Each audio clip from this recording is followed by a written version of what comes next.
This is our nightly kick-around of all things World Cup. Peter Welton, Andy Swift, and Lars on World Cup Kick-Around. Brought to you by Pantalones Organic Tequila, The Wolf of Law Street, and Sports Radio 96.7 and 1310, The Ticket. Play, it'll count as a game-winning goal in the semifinal. Indeed it is! Argentina do it again! And they set an A with Spain Sunday in New Jersey in the World Cup final. Welcome to World Cup Kick-Around and our coverage of Match Day 33 of the World Cup for Sports Radio 96.7 and 1310 The Ticket. Don't forget, you can find out all the information about how to listen to past episodes, streaming, podcast, broadcast, etc., on our website, thekickaround.com. I'm here to my left, but to your right as you stare into your stereo. It is the world's most interesting man, Andy Swift. Happy, glorious third place match day, Peter. Such sacrilege. And way over there, looking mighty good today. In his waning days of here in Texas, sadly enough. It is your favorite Norwegian and mine, Lars. Hello, everyone. You're running out of days, Lars. I am running out of days. It's Howdy, terrifying. Lars. It's one of those that it felt like it was going to go on forever, and then suddenly you realize it's not. I'll ask you this question. Has this flown by for you guys? Yes. This is a now. pregnant pause. Well, I had to think about that because when it was we were in the middle of the 4 days and 6 games a day, Yeah. I was It like, was not flying. God, this is It was the not worst flying. thing ever. But no, yeah. Somebody asked me this question the other day, and I was like, no, it feels like it has been going on for, like, the idea of the very first show feels like it happened a year ago. So that means you're not having fun. Well, no, it doesn't. I'm having a blast. It feels like And now yesterday to me. And then Monday's going to roll around, and it's all just going to be I know, over. just boom. Yes. For me, it's followed the usual pattern of the tournaments, which is that the group stage can feel like a lot, but then the second you get to the knockouts, you know, it's just like, wow, we're flying by. Every game, a team disappears, and every game it gets fewer. Like, and you just see the finish line comes racing at you. Yeah, it's very weird how the tournament seems to go a million miles an hour, and then suddenly the gas gets let off, and it starts to really decelerate. Especially this one. Yes. Right, because yes. the first part, the group stage, was so much busier than it typically is. And how much it changes the dynamic of what we have to do on the show. Yeah, and you know, like, what I really enjoyed about things slowing down, though, I do miss more games being played, but I get to reflect on games and read up and, like, what's the English press saying about this loss? I had time to go do that, whereas, you know, in the group stage... All three of us ended up watching various documentaries about the Falkland Islands War ahead of England and Argentina. Which one was the best? Which there's really no time to do in the group stage. Yeah.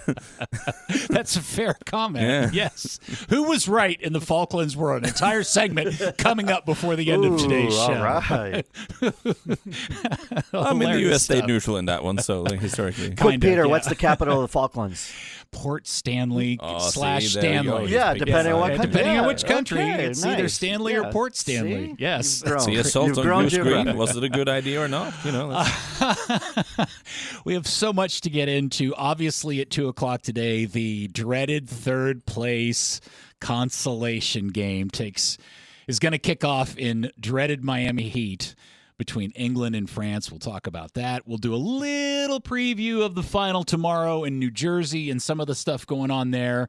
And we have a special guest to start the show today. In studio with us will be our good friend on the Kick-Around, current Brentford goalkeeper, just back with his time with the U.S. men's national team as he was helping out during the World Cup, traveling with the team, experiencing it with the team. Julian Eyestone will be in studio with us, and we'll ask him all sorts of really hard fastball questions and put him in a corner and make him uncomfortable, because that's how we roll here on the Kick-Around. A couple of other things that we need to get to first. In the news, I'm dying to know what Lars's reaction to this is. And I have not prefed. Is it a club football story that's outside of the World Cup bubble? This is a World Cup story. I am curious. What, you don't care what I think, Peter? Well, I know it. I do care, but I'm really curious because this is a very American thing. Okay. which is they announced the other day that the winners of the World Cup will all receive championship rings like we do for every other American sport. Lars? First instinct is that it's a little tacky, but I don't hate the idea of giving it to the teams. Mm-hmm. I do hate the idea of trying to cash in on selling them as well, which is what FIFA are also doing. Yes, they are. So the captain and the head coach will be given temporary rings, and then as they do with any championship team, Jostin or whatever the manufacturer is, like we used to go to in high school, will custom make and size rings for the, I think it's 30 people on each of the teams or something like that. I don't actually hate that. Like, again, my gut instinct is whenever we just copy things from American sports, it's a little bit like, do we need to do this? But the more I think about it is like, it is kind of cool. Because this will be an incredible experience for the team that wins. It's something they're going to be remembering forever, and to have the rings, I see the logic of it. It's kind of cool. There's 2,026 rings being made. 1,996 of them will go on sale. Yes. This is not cool. This is FIFA cheapening everything they touch. If you are a fan of the winning team, you can buy some of the dirt and grass that they played the game on. Hold on. Uh-oh. Now that's under contention too. Oh, really? Why?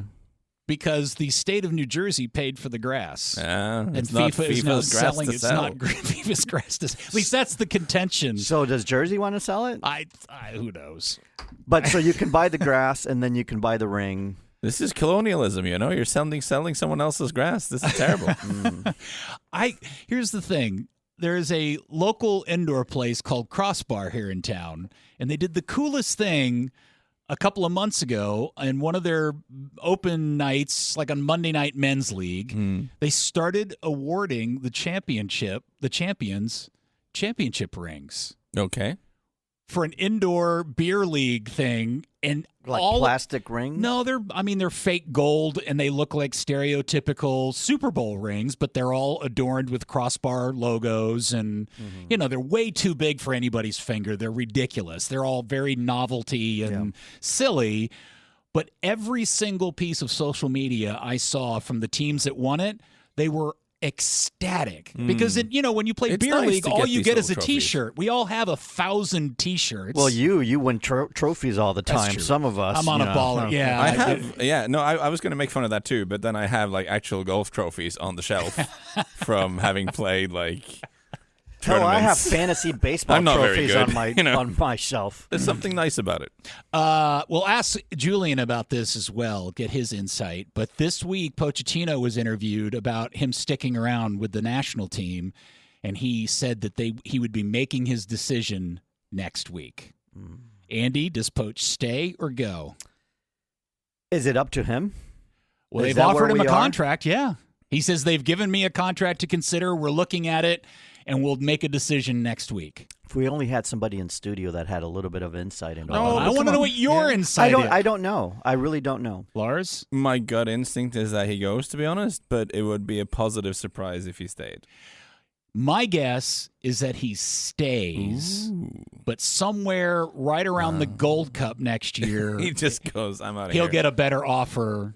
And there's an out for him. And there's an out for him, and he goes and does that, and he's not here for the next World Cup. Okay.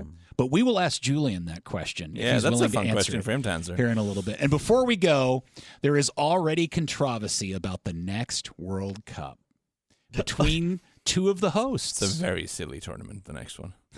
It's if you thought I was complaining, why? It'll be in 3 continents. Yeah.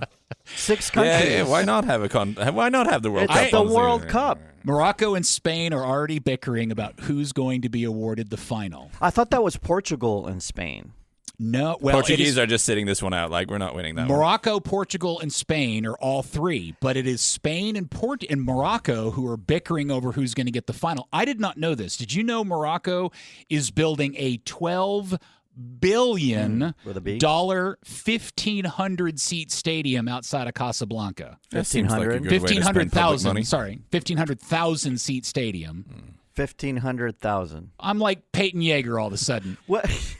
115,000 Okay. Cedar Stadium. Seems unrealistic. I've been hanging out with Peyton too much Wow, I lately. was like, what are they going to charge if it's $1,500 for the final? And it is a $12 billion facility. Originally, Portugal and Spain were at it on who would host the final. I guess Portugal just gave up. Now it's They don't have the Camp Stadium of Nou Light. or the Bernabeu. They don't have a facility like Spain has. Portugal has the Stadium of Light. Is that one? How much does it hold? Almost 100. And does it have all the 80, suites and stuff, all the doodads? Probably not. FIFA's like, Portugal, you just come over here to the side. So then Morocco said, okay, how about us? And their FIFA's like, you don't have anything remotely close. And like, okay, if we build one, can we have it? Right. It's like, okay, well. So no. the median monthly salary in Morocco is somewhere between $600 and $800. So I'm sure the people in Morocco are thrilled that the government is spending $12 billion on a football stadium. That seems like the right way to spend the money. I'm sure it'll create all kinds of jobs, Lars, for people to help build in its construction. Oh, absolutely. So we love it when the drama of the World Cup moves on to somebody else. We love that. Mm-hmm. All right, before we go, it is time now, assuming he has one today, Andy's daily World Cup quiz question. Today's is very easy. Oh, I stop it! I want to give both of you an opportunity. The P1s are already on to your I game. also think Julian should be in on this quiz. Well, no, Julian will know. Yeah. Okay. Julian No, he will probably know. will. He's a soccer dude. He knows, unlike you two. He's Actually, paid. Lars is a soccer dude. And that's And why I've gotten almost nothing That's how right, he's. so- But you are beating Peter. I think Peter, That's you've true. gotten one. Both right. those Andy. things can be true at the same time. Yeah. Everybody beats me at everything. Okay. Oh, sorry, Peter. This is really simple. Tell me who the only ones allowed to touch the World Cup trophy are. Who are the only ones allowed to touch the World Cup trophy? I love what you've done there, Andy. You've set that up nicely for tomorrow. The Pope, Mother Teresa, Who are the only ones allowed to touch the World Cup? Jesus, and Donald Trump. Stay tuned. Okay, we'll talk about that. That's Andy's daily World Cup question, and we will answer it at the very end of today's show. When we come back, our special guest all the way from Ingerland, it is Julian Eyestone here in the studio next on World Cup KickAround. Welcome back to World Cup KickAround. England, France today at 4 o'clock. We'll do a little pregame. Just a little pregame before we go. Any predictions? Yep. Lars, you ready to do your tactical analysis of France? I mean, England? you joke, but I'm genuinely excited for the lineups because Oh. who knows who's starting this? Like, what are they doing? Like, I wonder if Tuchel is like. It'd be very funny if he started all the guys that people are annoyed didn't play in the last one and just said, "Here you go, off you go, I keep play some wondering. football." I keep reading how Kobe sarcastic Manu lineup. is really Yeah. annoyed that he didn't Yeah, get yeah, called yeah. up, and it's like now he's probably going to play. Is Yeah, he probably. excited or bitter, or what would your attitude be about that? Anyway, we'll talk about that a little later on. Right now, in the studio with us, we've had him on before. He's DFW's very own Premier League player, currently with Brentford. It is Julian Eyestone. Welcome back, Julian. Thank you. Thank you for having me. It's so funny. I don't remember what day last week it was, but Lars, Andy, and I were running around the stockyards. Yeah. What day Wednesday. was it? It was Wednesday. Wednesday. And we're walking down whatever that main street is Main Street. that looks like there's saloons and stuff. And I'm looking down the way, and like 300 yards in front of us, I'm like, damn, that dude's tall. And as he kept getting closer and closer, I was like, is that Julian Eyestone? That dude's as tall as Julian Eyestone. How is that? Wait, Julian's with the national team. How is that? Lo and behold, it was Julian Eyestone. That it was, yes. How are we in the stockyards on the same day? I have no idea. I mean, I wasn't expecting to see anybody there, so Fate. Yeah, It was fate. Call it what you fate. want, destiny. But it was awesome to run into you guys there. It was really funny. It was great. When did you get back from your stint with the national team? So when we played that last game against Belgium, that night we all booked our flights, and they managed to get me on a 7 a.m. the next morning. So I was straight back here. Whoa. Yeah. So I got lucky. Some guys had to stick around a little bit because there was a lot of like busyness with the airport from all the fans traveling, things like that. But there was like one seat opened up on the plane, and they were like, "Do you want to go?" I was like, "Yeah, I'll go." Wait, you can only use one seat? You don't need two? I wish I had a whole row, honestly. Exit row for Julian for sure. We should explain what he was doing with the national team. For those who don't know, Julian is from DFW. He went through the FC Dallas Academy. Currently, you are one of Brentford's goalkeepers in the Premier League. You are a Premier League goalkeeper, sir, whether you like it or not. And you live in England. You're 19? 20. You're 20 now. Yes. Wow. All right. Yeah. You're growing like a weed. I know. I had a really funny laugh during the tournament when the Paraguayan keeper, Gil, Yeah. they were talking about how huge he is at 6'6". Yeah. And they were like, man, this is the biggest tree out on the field. And I thought, Julian's an inch bigger than that dude, which is ridiculous. Yeah. Yeah. It was actually funny. You know, I got to size up Courtois after the Belgium game, which has been I've always like looked up to him because we have a very similar like build and physique, and I think I got him beat. You know, I think Really? I'm Courtois. Pretty confidently can say, yeah. You're nicer than he is. I hope so. Yeah. All right. So tell us how you ended up getting with the national team and what your duties were with them and all of that stuff, please. Yeah. So I was actually with the under 21s for the June international window. So the first week of June, we were in Slovenia and we were playing Ukraine and Uzbekistan. And it was the night of our Ukraine game. I got a phone call around midnight. I got a text kind of saying, like, keep an eye on your phone from my Brentford goalkeeper coach, and I was kind of wondering what's going on. Like, he was being really cryptic with me. He was like, you might enjoy the next, keep an eye on your phone. You might enjoy this. I was like, well, I don't know what that means. Like, that could mean, that could mean anything. Could that mean you're being sold or loaned out? Or? Exactly. So I was sitting there waiting all night, and I finally got the phone call, and it was the team admin from the U.S. men's national team, and he basically just said, look, when you're done in Slovenia, we're going to bring you into the men's national team for the World Cup. You're going to be with us the whole time, and you're going to be the training goalkeeper, and you're going to be following us around. You're going to be with the guys. You're going to be one of the players pretty much. And then he kind of joked and was like, so, like, are you in? And I was sitting there Let me think about it. Okay. Yeah. No, I had plans. Yeah. I booked a holiday. Yeah. Well, where am I exactly going to go? Florida. I've got tickets to the Odyssey to go on opening night. I'm going to help. I'm going to Fort Lauderdale on holiday. Yeah. I mean, but yeah, no, it was awesome. Was that even on your radar? No, it wasn't, because I knew that there was a couple of training goalkeepers already there. And did something happen? Yeah, well, the one of them picked up an injury, so I got called in to go and the greatest injury ever. So when you arrive, once you're called in, you arrive. Do you meet with Pochettino at all early on, or how does that like? Does he welcome you? In a way? Yeah. So when I got there, I went straight, obviously, from the airport to the hotel, got in. The admin took me down to they had a whole floor of the hotel for just the team. This is Sam. Yeah. Yep. And we get down, and he's kind of telling me how, showing me the ropes, showing me, like, how the whole place operates and what's going on.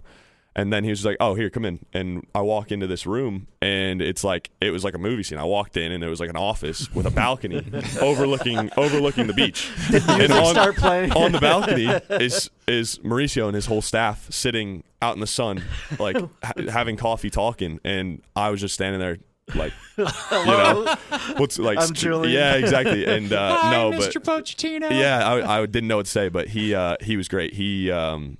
He's great. He loves goalkeepers. So oh, really? Really? Yeah. Fun He fact. must Yeah. absolutely love you. But he, so he got up, turned around, and said hello, introduced himself, and I said hello to the whole staff, and then that was kind of my first 20 minutes of being with them. See, I find this fascinating because in the time of talking to you and your parents and stuff, the whole, I don't know if this is the right word, but politics surrounding the national team, the whole pool of just goalkeepers that they have to consider and choose from, and who gets called up and who doesn't, and who they've got their eyes on, or where you are in the pecking order, is a fascinating and has to be frustrating process for somebody like you. Well, yeah, I mean, to an extent it can be. Like, you always want to be getting called into the highest level, or where you feel like you should be. So there's definitely been times in the past, especially with the youth national team and things like that, where like, you know, things maybe don't go my way and I don't get the call up I feel I deserved. Mm-hmm. But this whole experience was definitely like I wouldn't say a relief, but almost a relief of like the work that I've been putting in and the things that have been going on behind the scenes have been worth it to get an opportunity with that kind of group and to get my foot in the door and to be able to see what it's like and experience it. Get comfortable with the environment in a way, right? Yeah, exactly. Before your first true. Yeah, exactly. So it was almost like a step one towards hopefully a full senior call up. So your responsibility during the World Cup is essentially fodder. You're a target. Yeah, exactly. Yeah, we joked we were the punching bags. And we were the world's happiest punching bags. Me and Andrew Rick, the other keeper. But yeah, we were just. To be fair, we did a lot of goalkeeper training, which was nice because they have a couple of coaches instead of just the one goalkeeper coach. So we still got like a good training session in, and then it was all the finishing and all of the shooting and everything, that penalties, anything they wanted to do after training was like we were out there for probably 2.5 hours a day doing, you know, training and doing extra work. You have a question? Well, I'm curious about like who does the most work after training. Oh, it's a good question. Are you allowed to say? I mean, yeah. I feel like, to be fair, that group was a lot of guys wanted to stay. My favorite was Malik Tillman because we had seen him score that free kick 100 times before he scored that free kick. Yeah. Really? On you? Yeah, on us. So when he stepped up in the Bosnia game, I turned to Rick and I was like, he's like, this is it, man. Like, we know he's going to score. And it was copy paste what we had seen him do 100 times. So that little dipper. What is it that makes that hit special or unique? Is it something the way he hits it that causes it to do that? Yeah, his techniques. He's outrageous. He's such a good player. But the way he can get it up and down instead of curling it, he just puts topspin on it. Mm-hmm. He gets it up and over the wall so quick. He hit it though? So as a keeper, talk about the complication that creates for you. Well, especially when it's close like that, it doesn't need a lot of power. Obviously, they just have to get it to the other side of the goal. When a free kick's that close as a goalkeeper, you kind of have to just trust your side and trust your wall. And if they can get it up and over your wall and drop it in the far corner, it's like if you get there, it's a miracle. And more power to you if you can do it. Yeah. I wonder how he hits, like what part of the foot. Practice, lots of practice. Yes. Yeah. But you say he's a class player. He was one of the guys who every game the US played, like whether you were playing well or not, there were always like loads of moments where you go, oh damn, that was really good. Oh yeah, that was Tillman. Like there was always like little things that were like that. Absolutely classy guy. Absolutely. I mean, I was saying after the first couple of games, he didn't have I don't think he had a goal or assist, but he was probably one of, if not the best player on the field almost every game. Like he's consistently just like in person when you see every single play and not just the highlights, he was just running laps around guys. Yeah. So you've spent the last this will be your third season at Brentford, correct? That's right. So you've spent 2 full seasons in the Premier League training with Premier League level players from all over the world. You're good friends with Thiago at Brentford. You're buddies with that guy. What is the differences in your experience at the club level and versus what you saw with the national team? Yeah, I mean, when you're with the club, you see a lot of like the players in the club environment are super talented, obviously at a Premier League level, even though we're not, a Big Six club. So I didn't know what to expect, like level-wise going from that to the national team. But stepping to the national team, it was like the standard is still there, but there's almost like that little bit more bite about the players. I mean, I think it's an American thing more so than a tactical thing. I think it's just how we are. But it was just a totally different vibe in training than what we have over in England. And they just were like, I mean, it was like a team of dogs. Like it was awesome. I loved it. Yeah, but it is going to be different because it's a month-long tournament and you approach things differently. Yeah, I guess I was wondering if there's like a noticeable change in quality or drop-off of intensity or anything like that between international soccer and what you're dealing with on a day-in, day-out basis at the Premier League level. I'd say it's pretty similar. Yeah? Yeah, I'd say it's pretty similar straight across. All right. I think the team of dogs thing you said is interesting. So I'm a Tottenham fan, so I've always spent a lot of my life watching Pochettino games and everything. And that's what he likes. Like I remember that from the Pochettino Tottenham era. He likes like healthy, fit guys who'll run through walls for him and who are aggressive, and everything else you can work on. If you have that baseline, he'll work with him. Absolutely, yeah. When you got there, did you pick up on any sort of like messaging or expectations about you as a player and your attitude towards the job? Like, you're here to do this only and you don't have time to go do other things? Or was that really just up to you individually to decide how you wanted to dedicate yourself to it all? I feel like, especially whenever you're in like a professional environment, they kind of leave a lot up to you, because to be in a place like that, you have to be a good professional. You won't make it far if you can't handle yourself. But their whole thing was that they would give us every opportunity that we needed in every facility we needed. If we want to go to gym in the afternoon, they would have a whole gym ready for us, kind of thing. Like, they would pull strings for us. Just like there's recovery like spots, us. there's That's everything. right. Like, everything's there for you if you want it, kind of thing. Amazing. Yeah, so nothing was forced, but it was up to us. So how long were you with the team? 6 weeks? I was with them, I want to say it was 4 or 5 weeks. All right. Yeah. In that 4 or 5 weeks, what's the best memory or experience that you had in that entire time? Oof. There was a lot of great memories. Like, it was a crazy, the whole thing was like, I don't think it's really settled in yet, but I think my favorite was probably when we won against Bosnia and San Fran and they started playing Country Roads in the stadium. And it was just like, I had never heard anything like it. Where did you get to sit during games? I sat in basically the first row of the stands. Yeah, right, the technical area. Yeah. Okay. Yeah. Wow. And you got all the sweet gear too, didn't you? Awesome. Not too bad, yeah.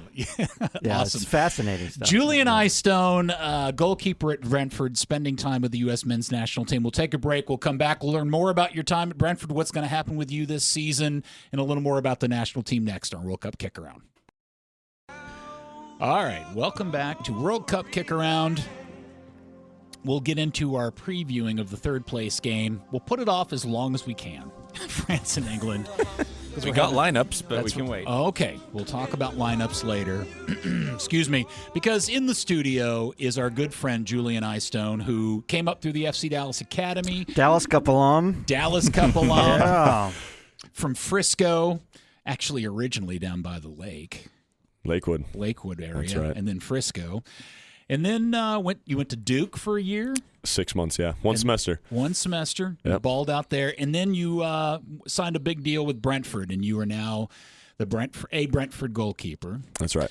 We'll talk a little bit more about that in a second. I want to ask a couple more U.S. men's national team questions, and these are the fastballs. So Here we go. Yeah. Will Pochettino stay on as manager? I hope so. Like, if I were to choose, I would hope so, because I really liked him. Like, I think he was great. I really liked the energy he brought and the way he led the team and the way he handled everything. I thought he was fantastic. As far as insight goes, I'm kind of just as in the dark as you guys are. So, when that decision comes out, I will be listening in. I'll be trying to figure out what's going on too. But I do hope he stays. I think he's fantastic. So, as how do you describe your role there as the keeper? Training goalkeeper. Training goalkeeper. Yeah. Are you in all the meetings and stuff and pregame sessions and all of that? Yeah. So we were treated kind of just like another player, and basically did everything up until they went out for warm-ups on match day. We would just keep our tracksuits on and kind of hang out on the field instead of actually doing the warm-up. But we were in the locker room for the talks, the halftime talks, we kind of saw everything. So there was a sense that there was a real community amongst the guys. Yes. Really interesting level of camaraderie and all of that stuff. Is that accurately? Absolutely. Yeah. The group was great, and it was a very you could tell that these guys really did enjoy being together and spending as much time together as we did. There is one thing I've been dying to ask you, because I remember watching the first game, and I was so incredibly impressed with the mentality and the straight off the bat, because, it's the first World Cup game on home soil. Everyone's been building up to this for years. It's a massive occasion that could absolutely get to you. And I just thought the team were just so correctly tuned, and they were the right amount of aggression without being too fired up. Can you tell me something about like what was it like in the build up to that? Because the approach must have been just 100% correct. Yeah. The approach to that game was like, I mean, obviously there was pressure around it because, like you said, first game on home soil and everybody's watching. Like we could definitely feel that going into the game. But this group was a kind of group that felt like that didn't affect them in a sense of like when it came time for kickoff and when they stepped out, it just kind of felt leaving the locker room and the feeling around it was like we know what we're here to do and we know how to accomplish it if we just go out and take it one play at a time. So the Paraguay game happens and we come in here afterwards and we have a post-game show and I'm like, I've been watching this team since 1990. I have never seen a U.S. men's national team performance like that. That is the most unreal dream state performance of control and style and all the stuff that you want out of your national team. Was that a surprise to you at all that that's what happened in that game? No, not at all. Honestly, I was happy that they kind of did themselves justice in that game because it felt like that's what they deserved. Like going into it, it felt like that group was in a place that they deserved to go out there and win, and then to put on such a performance like that, it was like that's just amazing. Just to follow up on Lars's question, though, did Pochettino did he have to bring down were they overhyped and he had to bring it down, or were they just right and he laid off and he's like, these guys are where they need to be? I remember that halftime being a very calm halftime talk. Like we got in there and it was tactical, it wasn't emotional, and it was like we need to just do this, we need to execute, and we need to stay on. That's an Argentinian reading the room, right? Yeah, because we can throw shade, so you don't have to. Like we saw Canada's first game, and they seemed to be too fired up. Like they were rushing things, sure, and they were bringing like all the energy, and they were flying into challenges, but they were like being too quick with passes, and it was like they were trying to do too much. And I've thought a lot about this because like. Someone like Ancelotti is quite famous for not doing big rah-rah Braveheart team talks. I mean, apparently he tells a lot of jokes in the dressing room because he believes sometimes the team needs to be calmed down, not the other way around. Sure. I knew what I was going to. So let me just fast forward to this because we don't have a ton of time and I know you need to go. Can you give us any insight as to what happened in the lead up to the game, the knockout game against Belgium, the Florian Balogun situation, what it was like within the team before the suspension was lifted, like in the aftermath of the red card, and then once the suspension comes, what was kind of the reaction? When the whole suspension happened, we all felt like it was a pretty tough, like we all thought the sending off was pretty harsh. And then we didn't learn about the suspension being lifted until everybody else did. We found out on the bus to training on Instagram, like when the news broke. Yeah. And it was like everybody was passing around the phones and we're just like, what just happened? But the feeling around it when that suspension got lifted was a very, very happy feeling. Like all the guys were stoked because Flo was back and he's one of our guys, and we felt like like having him playing was a huge advantage for us, like having him back in the mix. So that day at training, the vibes were great, and then I felt like going in the game, the vibes were pretty good. Like I didn't think that there was like a huge the drama around it didn't affect the team in any way. I don't think it did. I don't think it affected them. I think those guys are good about not listening to like what's going on because there's a lot of craziness with like the media and things like that in a World Cup especially. Like there's just so much attention.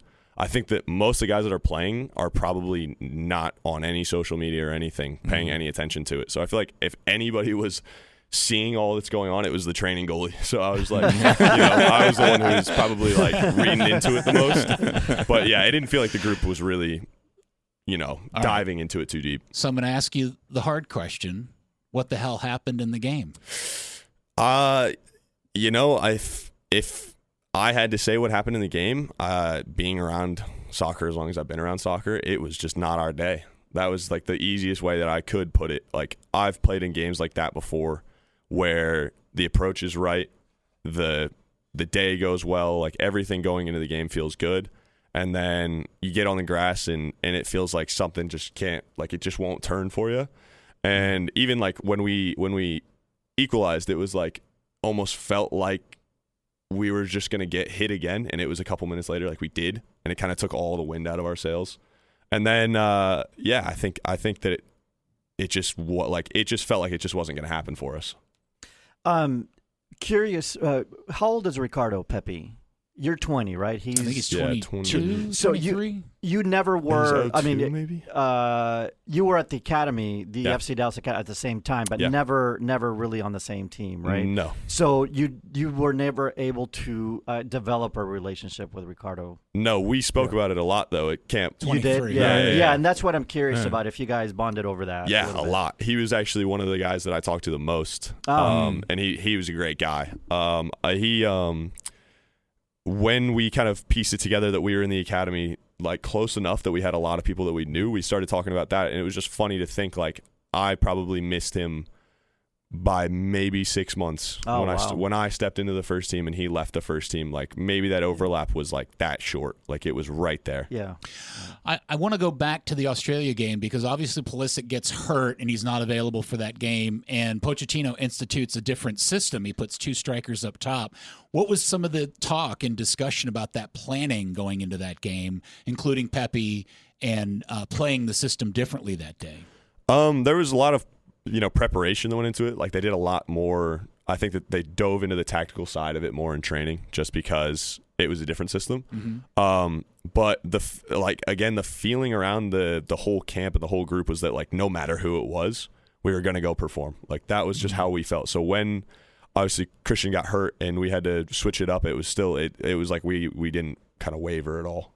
Yeah, with the Ricardo Pepi thing, where I wanted to get to too was obviously the news he was going to start, and then right. I mean, that's what we assumed before the.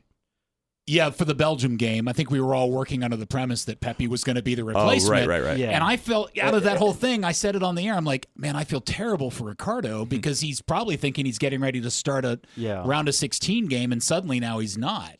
Yeah, I mean, well, I didn't talk to him about it, but I'm sure that you know when you play soccer, you want to play.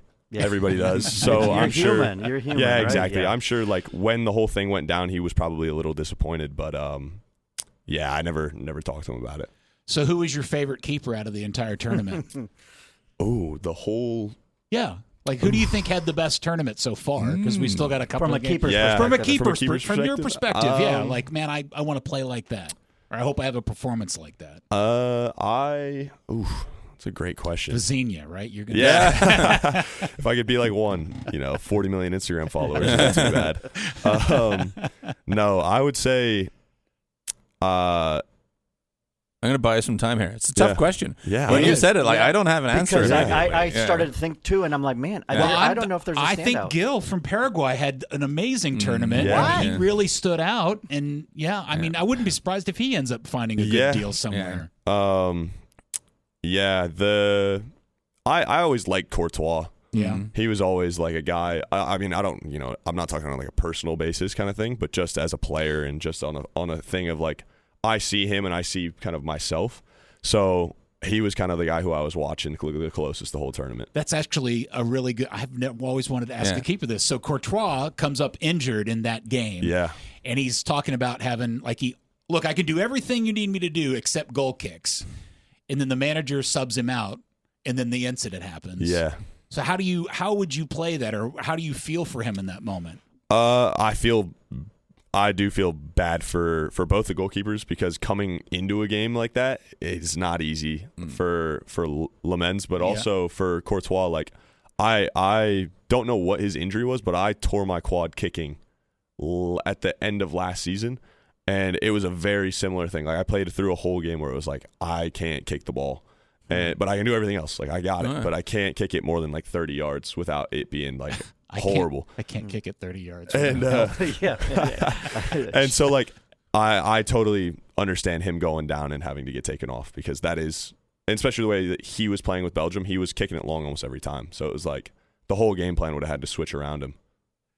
Well, I felt bad for Lamens, because obviously he comes in cold, and then that shot from distance. Yeah, that skips up on him. Yeah. Yeah, it's a awkward one to deal with, and it's kind of just like, I don't know, when you get subbed into a game like that, it's not what you want to see, you know? Like you get a ball coming at you and it's bouncing up off the turf all funny, and you got to try to deal with it, and you're cold. And you're cold, and you're getting run at by strikers. It's a like, you got to feel for them. I was thinking about the picture that came out after the England loss to Argentina of Jordan Pickford's water bottle. Have you seen this picture? Of the Very penalties? detailed. Very detailed. So is that like a legit guide, or like? Yeah, I'd say so. Like, do all keepers do this now? We all do some sort of penalty review almost. Like everywhere is different, and everywhere is like a different system of how we go about it. But we all will. I mean, everywhere I've been, we sit down before the games and we watch the other team's penalties, and we speak as like the whole goalkeeper unit about what they're going to be thinking, what the context of the game will be, and what we should do based off of that. How often does that actually work in your favor? I'd say it, you give yourself a better chance of guessing the right way, which is the biggest thing. Like if you guess the right way, then you still have a lot of work to do of saving of getting a hand to the ball and actually keeping it out.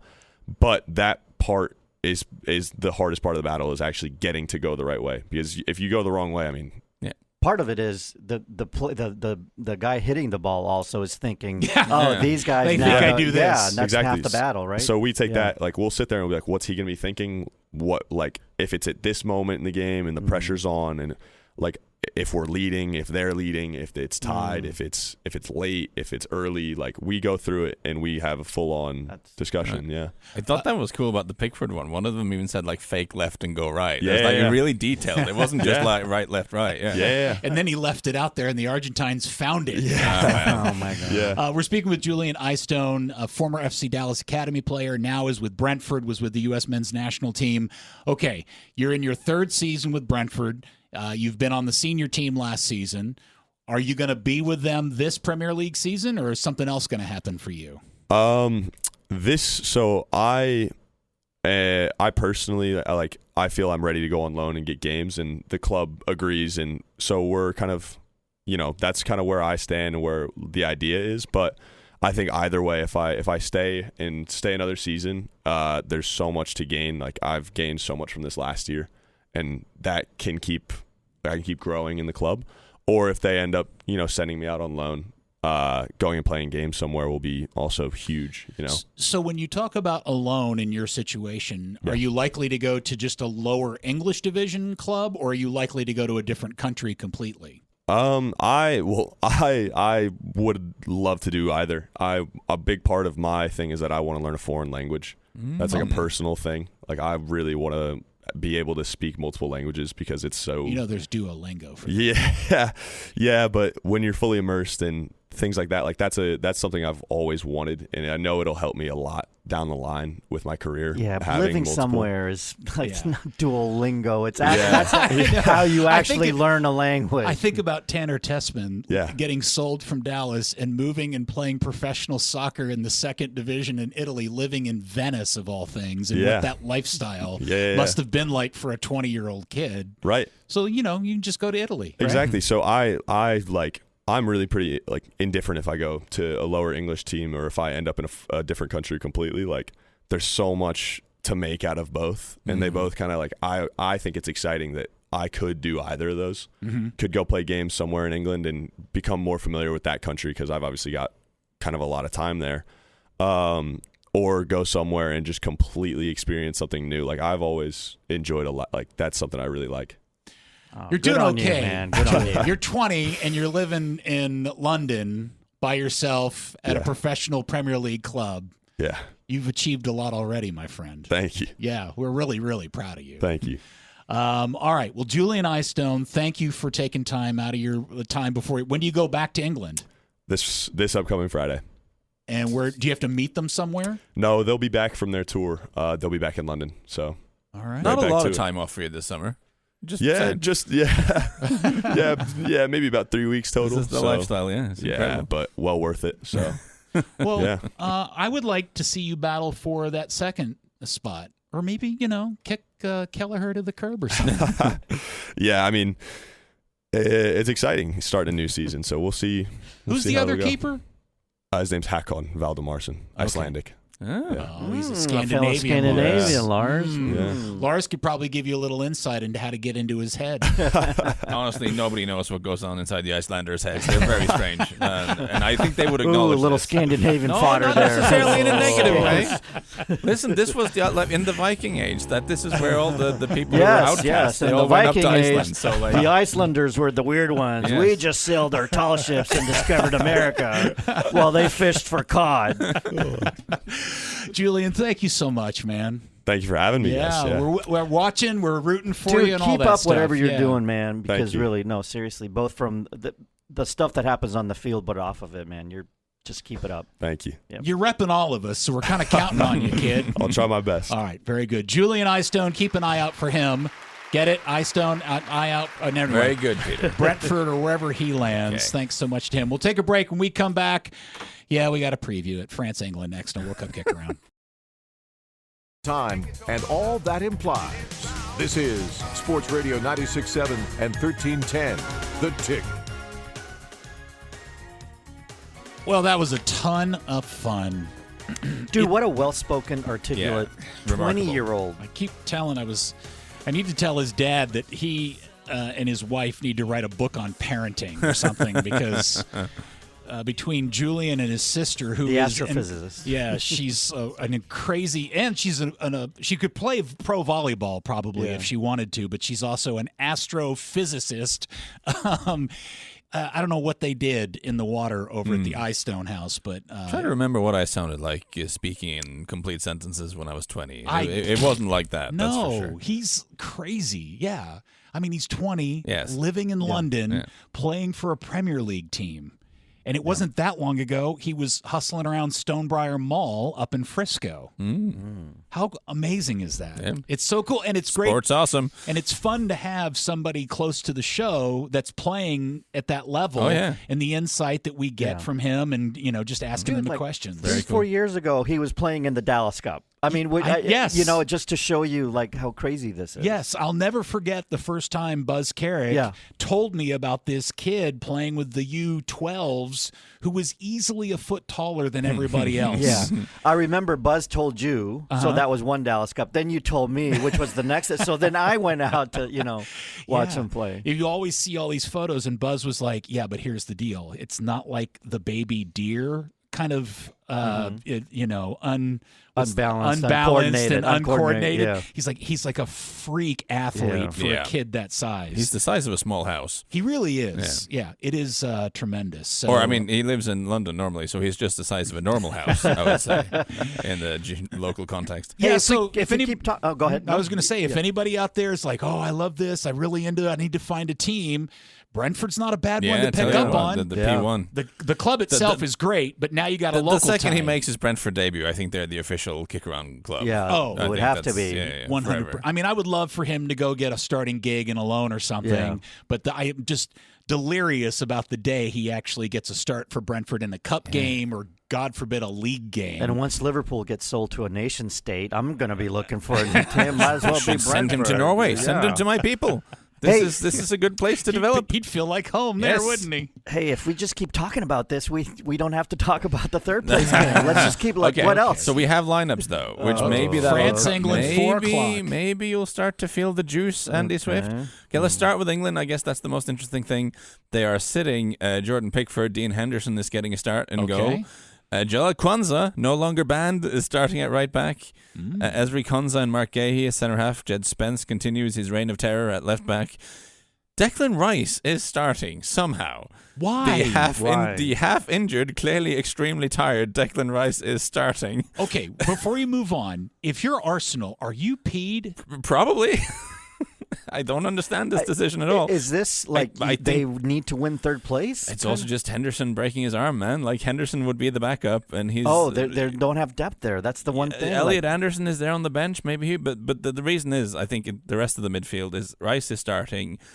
Probably behind Eze and Morgan Rogers, the two more attacking Mainu guys. is still not starting? He is not. No Kobe Mainu.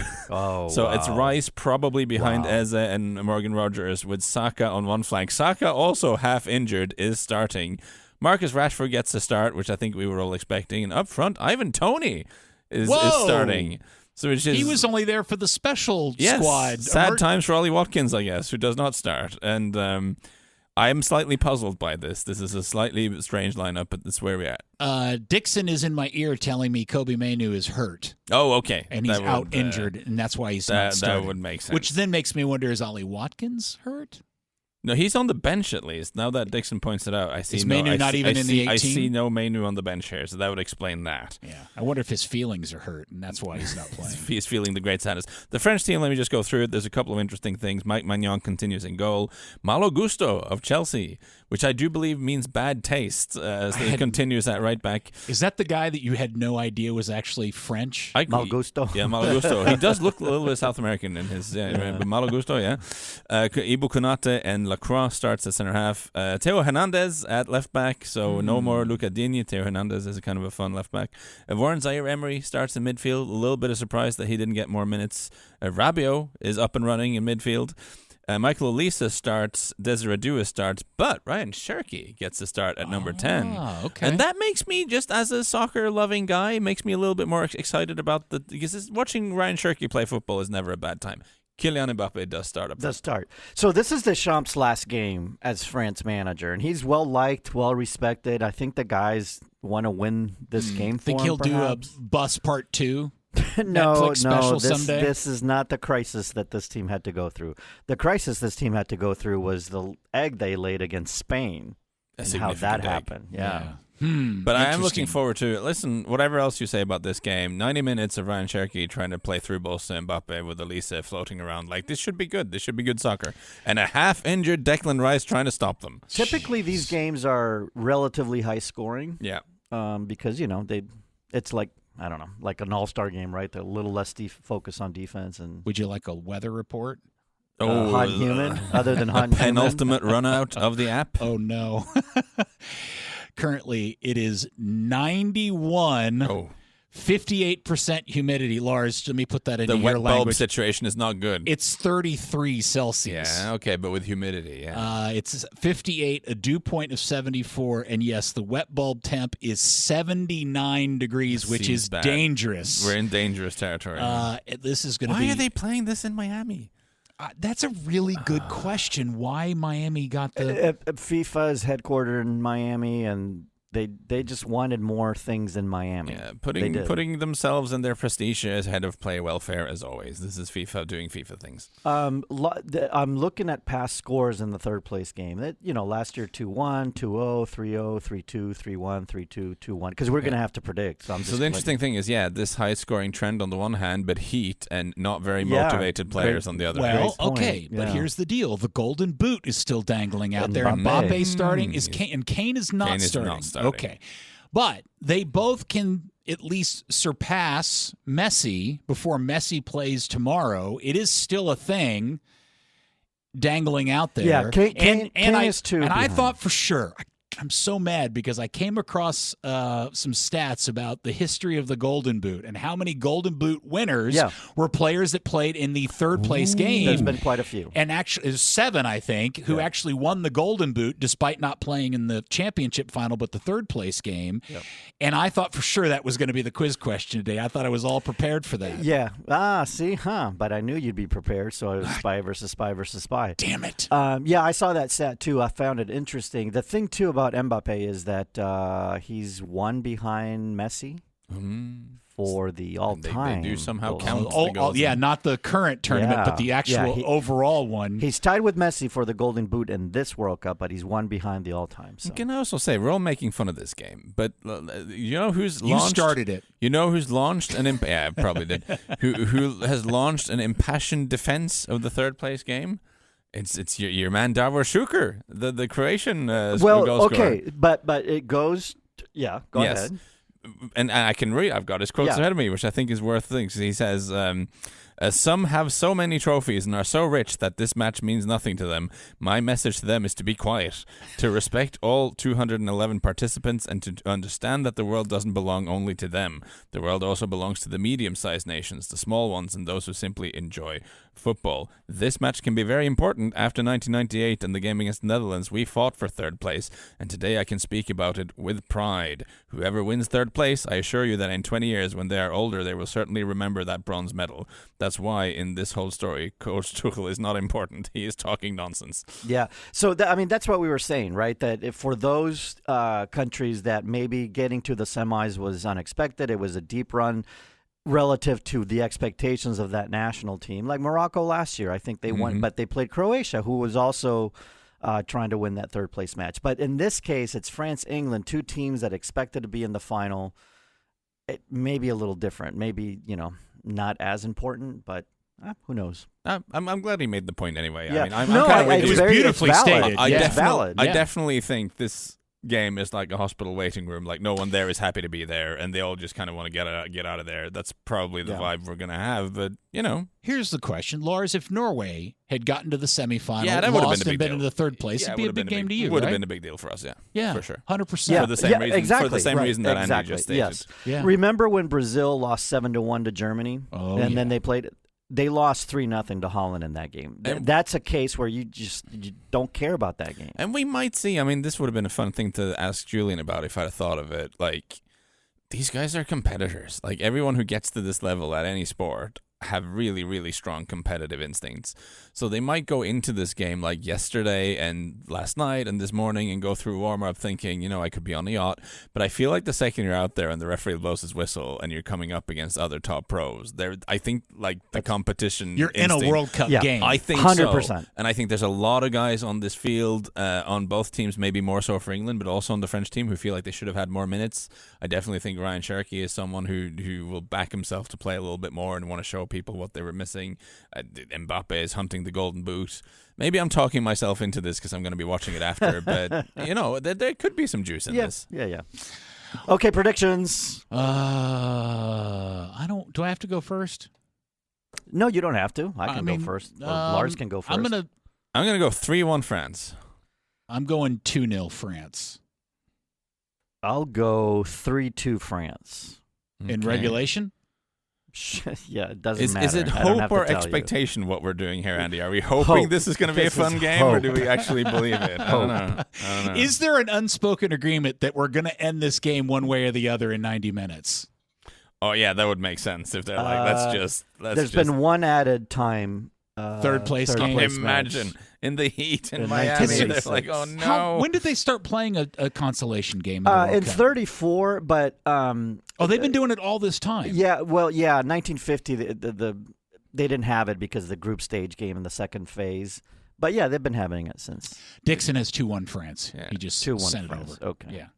Could be some fun little prop bets there. Did we all pick France? I think a half-injured We did. Declan Rice against that French creative.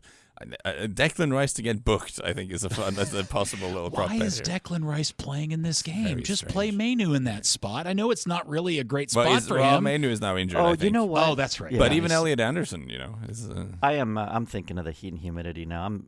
I wish I could dock England a goal. Can I? Or no? Yeah, So you can wanna change go it. 3-1 I'm like going to me? go 3-1. Yeah. What did I say? 2-0. That's a 2-0. solid. Yeah. That's a solid All score. right. Yeah. What do I win when I win?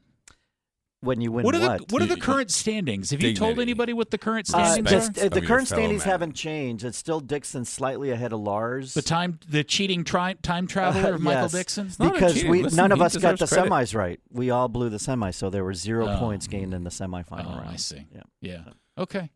But Dixon has been tremendous, I will say. Yeah. I'm very Thank you, impressed Lord. by his performance. Dixon's he's nailed a lot of exact scores, Mm-hmm. and that's what's helped him out. Lars has a few more outcome results right, but you know. You think the stadium will be full today? Yes, because it's a World Cup match, and People will just show up. yeah, It's in Miami. the stars People are in there. Miami. Yeah, it's like an exhibition match if Mbappe's playing an exhibition match, Yeah. right? Okay. Yep.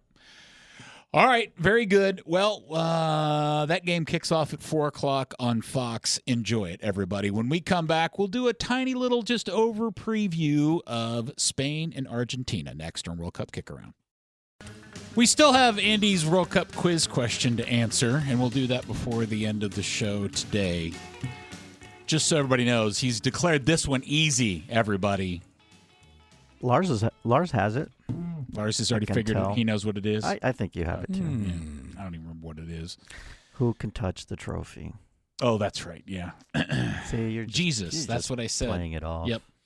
Somebody asked me if me getting all the questions wrong was a bit. No, not a bit. And I'm like, I'm never even paying attention when he asks the question. I don't even care. All right, France and England kick off at 4.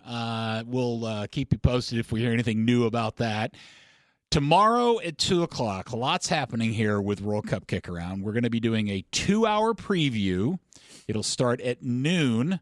We got a lot to discuss. We got a whole World Cup to kind of still compress and sum up and give some. No shortage of. We got some stuff to do, and then we also will be doing a post-game show immediately after the game is over, hopefully after 90 minutes. Yeah. Do we really want a World Cup final going to PKs?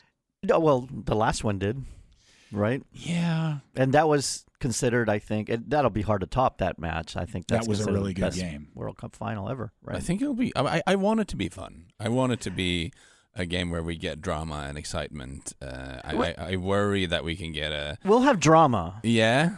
Drama. I'm hoping the Argentinians have. bring the drama. Yeah, see, the more I think about this game, the more I talk myself into Spain is just going to win this going away. And they're in a Spanish way, meaning they're I'm not just saying by multiple goals, No. but they're just going to suffocate the game to death. They're just going to have the ball all the time and then get a goal from somewhere. And but that's part of the drama. If it's a 1-goal game, that's dramatic, right? Because it's also, for the I just World Cup. kind of feel like the Argentinians will bring enough chaos to the make question something is, happen. will the first half be fun to watch or not? I I'd probably think bet 0-0 not at so halftime much. 0-0 at halftime is Right. an interesting prop bet here, I think. But I think the second half, I mean, it's a final. It'll have drama. It'll, See, I'm curious to see how the Spanish players handle and react to what almost certainly will be Argentina trying to repeat what they did to the English in the first half. muck things up. Just by trying to fit the little chippy stuff. Yeah. Like I was going back and I was rewatching some of the England game, and I had totally forgotten about that moment where Enzo Fernandez literally punches Declan Rice in the back of the head. Yeah, with the forearm, and you're right? like, oh, VAR's totally going to pick up on that. Nah. Nope. No. And then some of the other little shenanigans and stuff that went on. They're so good at staying on the right side of just doing things that are yellow card offenses, but not reds. Right. Because the stuff that's red, VAR will pick up. But these little things but that they're are not just, even getting yellow cards for the stuff. Yes, because that's what they're good at, like doing yellow card offenses in a sneaky way, so the ref doesn't spot it, and then VAR doesn't have that in its remit. So, do the Spanish react to that differently than the English did? I think the Spanish Will they are a get little suckered bit into it. I think they'll be a little smart. I mean, it's not like England got suckered into it. I mean, it slowed the game down. It bogged things up. It's not like England reacted to those things in a negative way emotionally, right, No. Lars? I mean, it just mucked up the game is what it did. I trust Argentina to not go quietly into the night here, I guess is what I'm saying. I mean, these games are blending together a little bit, but we had Spain versus Portugal here in Dallas, and one of the funny things about those games is that there was a sense of almost fatalism about Portugal. I didn't think they went down swinging. They kind of just, oh yeah, I guess we're losing. Like, they didn't really freak out the way. I mean, I think if Argentina go towards the end of this game in a losing position, like they're not going to go quietly at all. Like they're gonna take their pound of flesh with them. Yeah, I know. Look, this could also be Messi's last game. It is Messi's. Well, probably Is it? Messi's last game, right? Yeah, but I think there's a certain amount, not self-imposed pressure on his teammates to give him one last good outcome, and if they're down with 15 to play. I don't know if you're saying like, oh, they're just going to go and, I don't know, go off, or are they going to try to play and equalize? No, he's going to try to find. I mean, we've seen him do this successive games now where they've been in trouble and they've been down. The point is they've never been in that much trouble against the team as good as Spain before. Yep. There's a difference between being yeah. down to Egypt and we're all like, Messi's going to turn it on. Yes, but you do have to have the ball to be able to turn it on, Yes. which is the thing that's. And the thing about Spain, we talked about a team growing in the tournament. They've certainly been that team. And we thought, well, I thought, I don't want to blame you guys, but I thought, they don't concede a lot because they keep the ball a lot.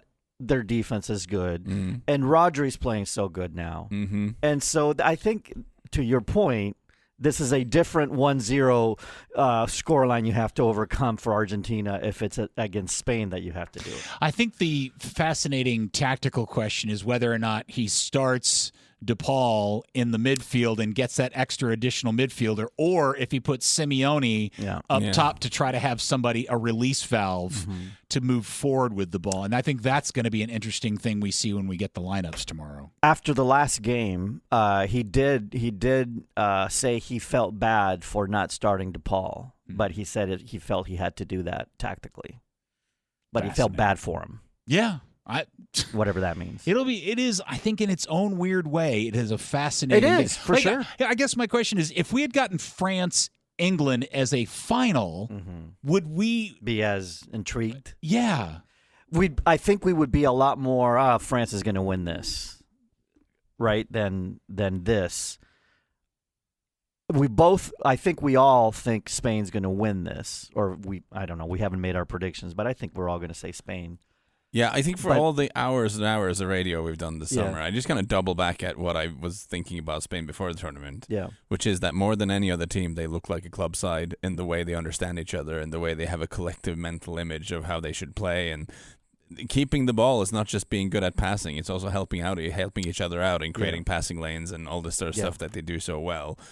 And the only question was, will they find the goals? And that hasn't always been straightforward. We've seen games where that hasn't worked, and we haven't seen Yamal at peak Yamal, but they are finding a way. Yeah. Are you guys beaten by the whole bathtub photo? Yes, as I am? 100%. I'd never want to see that picture ever again. The crazy part of it is how the rest of the world has found the story in the photo that most of us have been aware of for, 5 years? Also, the number of people who think it's AI, which is an understandable instinct. Yeah, that's true. Yeah, like I literally had to share it with people. Go, this is actually a true story. It's not AI. Yeah. It is a real thing. It is as crazy and as impossible as it seems. It is an absolutely true story, 100%. All right, so tomorrow we'll be on the air at noon. We'll go to kickoff. We'll do a post game, and then in special bonus emergency news, we are doing a final bonus World Cup kick-around Monday night at 7 after the World Cup. Lars will still be here. We want to do one more final kind of retrospective of the entire thing, get one more time to talk to Lars and spend time with our Norwegian buddy. So it wasn't in the plans, but we were given the green light. Put it into the plans. We put it into the plans. It wasn't there, and now right. it is. So we'll all put on our Viking helmets or cowboy hats, and we'll do one last World Cup kick-around party Monday night. I'm excited. At 7 here on the ticket. All right, we'll take our final break, come back. Andy has some interesting stats he wants to share with you, and we'll do it next here on World Cup Kick-Around. All right, welcome back to World Cup Kick-Around. We got one more segment to do, and the kickoff of the third place game is about to happen, so everybody enjoy that.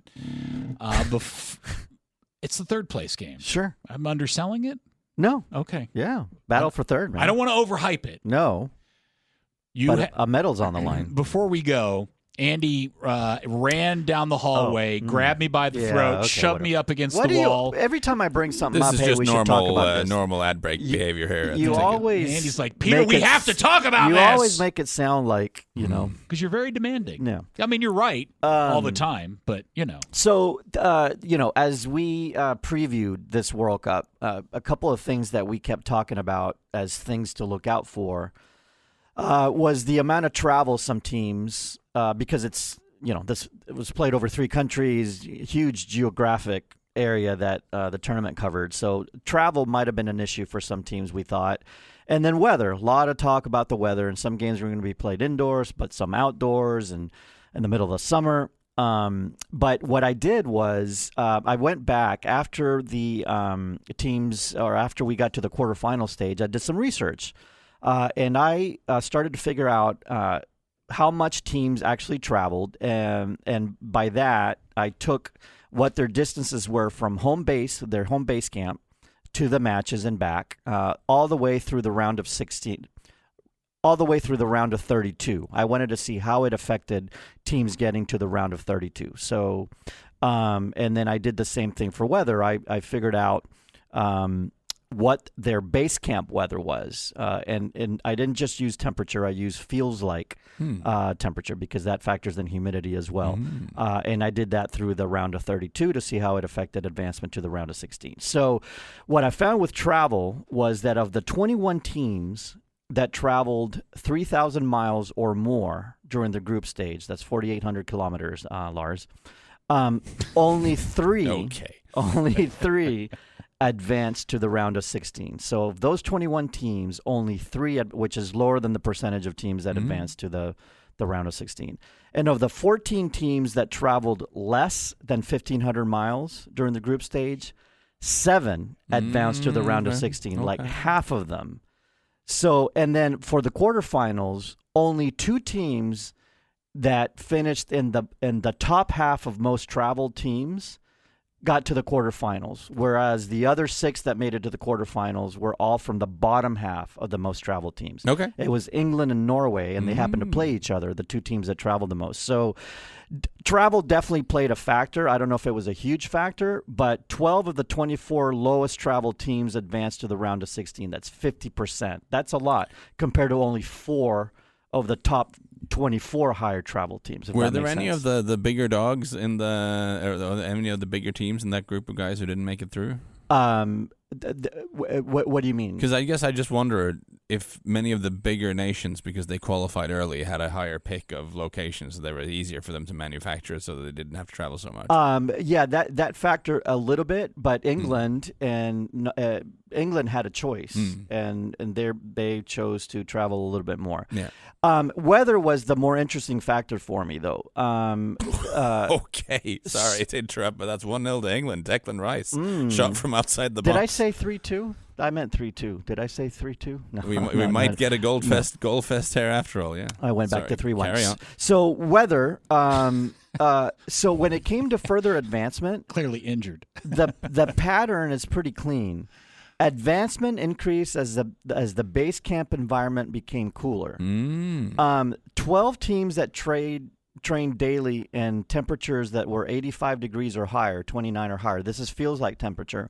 Only 1 advanced to the round of 16, whereas in the bottom 16 teams in terms of temperature, 8 advanced, 50%. Okay. This is base camp temperature. So I think our theory was right. It affects you a little bit. The game conditions affect you a little bit, but ultimately it's that daily training in warm conditions. And you account for some teams not having the choice of where they train, and they weren't higher ranked teams. But when it's that pronounced, because they were the top-ranked teams that were also training in heat, and some of them got affected by that. Yeah, so we mentioned England. I mean, maybe we'll have a larger post-mortem on England tomorrow, but they made a conscious decision to base themselves in the middle of the country because they didn't want to. I think the logic was they didn't want to have to travel very far. They accepted having to travel a fair bit as long as they never ended up doing coast to coast. Yeah. But of course, part of that trade-off was that they had to train in heat. Yeah. And I've even seen it written in one of these sort of inside accounts about how they kind of like that because they give them a chance to acclimatize to the heat. You don't believe in that at all. No, I think it ultimately wears you down. Yeah, I think what we know, being people that live in Dallas, our sports teams historically, when they falter a year after year, you begin to wonder how much the summer heat affects your baseball team or your soccer team. For sure. And the long wear and tear of every day having to go out in the life-sucking humidity and heat that we get here. Yeah. Here, Lars, just to put it in perspective, the Texas Rangers, our baseball team, never got close to winning a world championship until essentially right after they built their indoor baseball stadium. And then suddenly they won the World Series. Yeah. Turkey had an average feels-like temperature of 93 degrees in daily training. It's not really what you want. No, it is not what you want. And teams in that top half, we know about Sweden and Czechia, Uruguay, Scotland, Croatia. those are teams that, you expected them perhaps to, like Croatia, advance a little farther, Uruguay to go farther, and they were just training in heat. So I guess what I'm hearing you say is this thing that I keep repeating over in other outlets that ask me my opinion, that I keep repeating because I feel like it's a smart, non-weird, kind of odd thing to point out about how Spain has played all their games indoors. So that's the other point I wanted to make. So this is through the round of 16. Okay. But then when you leave base camp and you start playing more games, because the first 3 or 4 games, I don't think that plays as big a factor because it's the accumulation of playing indoors that matters. Right. So now we get to the quarters, the semis. I think your point is a really good point that if you've played a lot of games indoors, I was trying to come off with a really smart soccer observation. I was hoping you weren't shooting me down out of the sky. Right. That's when it starts to matter more than the first 3 or 4 games. It's the cumulative effect. Yeah, I thought a lot about this. I can't figure out if the fact Spain really hasn't had to play in the terrible heat yet is going to favor them or play against them tomorrow. When they play in the terrible heat. When they have to play in a really miserable... Be as bad, right? What does it say? Not like it is today. It's going to be in the upper 80s with moderate humidity. And haze. Well, yeah, and who knows about how bad the smoke's going to be. Now, there's supposed to be a significant rainstorm that blows through the area today that's supposed to tamper a lot of that down, but they've been playing in air-conditioned Jerry Worlds and, that kind of thing. Now, Argentina has too. They have a little bit, but they've also played in Miami twice. Yeah. So, in the knockout stage, including the famous Miami game. So it's the battle versus it's the battle of have you played enough indoors that you haven't been worn out versus you've played too much in it and now it's going to affect you because you have a one-off that you're not used to. Yeah, right? 100%. So it all evens out. Maybe. Wow. Anyway, but the conclusion here of this little study, and we'll talk about it more when we recap the tournament, that travel did have some effect for some teams, and base camp weather also had some effect on teams. Okay. So the third place game is going on, and Andy is giving all this amazing information out, and of all people, Ryan Shirky leaves out a really kind of bad pass that Declan Rice cuts out and then charges, and how far? He's pretty far out, and he hits a really sweet shot from distance. It's been a lively start to this game, I have to say. England, when they're not under pressure, versus England when they're under pressure is a real Dr. Jekyll and Mr. Hyde type of thing, because England are looking pretty good in this game, but of course, there's no expectations currently weighing them down. Just playing football. Some of that's fun. on France too. Maybe they just don't give 2 squirts either. That's also that. Either way, should be fun. It helps when your other team does it. But we'll see where it goes from here. England is winning right now in the 8th minute. 1 and moving the ball well for all this talk of England not being able to pass. Where was all this? They had a point. Well, it's the whole thing they about haven't had pressure to do the versus siege no pressure.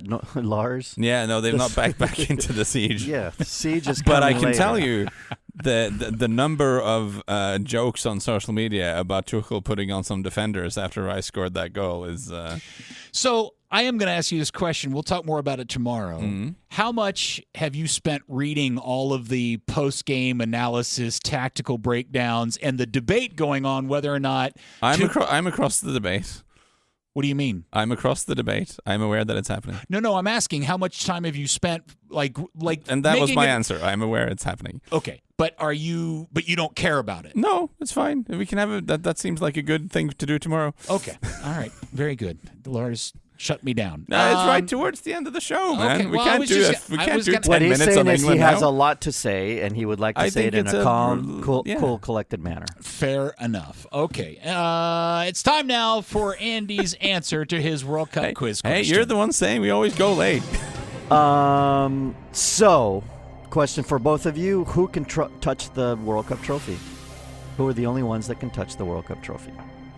Right, so I think I know what you're getting at. I just forget what the actual answer is. Okay, well, that would matter if you're trying to answer correctly. Yeah, it's a big problem for me in this context.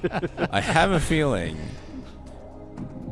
So it's something like it's the FIFA president and the team that wins. But then the trophy gets moved around. Is it because people wear gloves? Is that what they do? So you, Peter? Yeah, it's Infantino or whoever is president. The FIFA president. And the team that wins it, including the captain, The captain of the team can hold it, but I swear I've seen them pass the trophy around. Hold on, I'm thinking through this. Okay. And baby Jesus. Okay. Yeah, the crucial thing is that Salt Bay is not on the list, yet somehow there he was 4 years ago. All former champions can touch the trophy. All players that have won the World Cup can touch the trophy without gloves. Something like that, yeah. Heads of state can touch the trophy. That's a recently Is that added a recent rule? addition? No, the Queen. Okay. The Queen, okay. All heads of state have handed out the trophy in World Cup. Okay, all right, it's always all right. a thing. And then, the FIFA president. They've changed that to FIFA officials now. Okay. I don't know why they've changed that. Well, maybe for practicality, it has to be moved around this thing. But maybe they were wearing gloves before. Is that what they did? Yeah, if you're not one of those three groups, you wear gloves. Okay. Yep. So if you wear... It's very ironic, giving Salt Bay is very famous for wearing gloves. In that case, he wasn't, and that was the problem. Yes. Andy, do you qualify as FIFA official? I And am can not a you FIFA touch official. Operational. the World Cup? You're the Operations FIFA official Andy of our hearts, is Andy. not a true FIFA official in what they mean. So if Lars and I one day just weirdly found ourselves in an empty room with the World Cup, and we touched the World Cup, what kind of fate would befall us? You would be fired from all soccer. You would be immediately dropped into a gunk tank. You It would be requires a little disappeared. bit of preparation. You would This- be disappeared in the bottom of the Hudson. A giant anvil drops on your head, Monty Python style. But the cool thing is, if you are a player that won the World Cup, you can touch That's the cool. trophy I concur. That's cool. forevermore. Yeah. It is very Neener, So cool. I knew there was when you were something like that. looking- I just couldn't Yeah, quite yeah. remember what it was. Yeah. When But you were once again, we both got it wrong. Very funny. Okay, so well, Andy That was wins an again. easy one. what is going on in this game? It's fun so far. It's been a lively 10 minutes. We need to get off air so we can go and watch it. All right, Lars wants to go watch the do. game. All right, very good. We'll be back tomorrow at noon for a 2-hour pregame, and then immediately after, and then back on Monday night at 7 for a final World Cup kick-around. Thank you to Dixon. Thank you to Julian Eyestone for coming by and imparting his wisdom and insights on his time with the national team. Thank you to Carter for running the board, and everybody else for listening. P1s, we do love and appreciate your listenership. We'll talk to you tomorrow at noon here on The Ticket.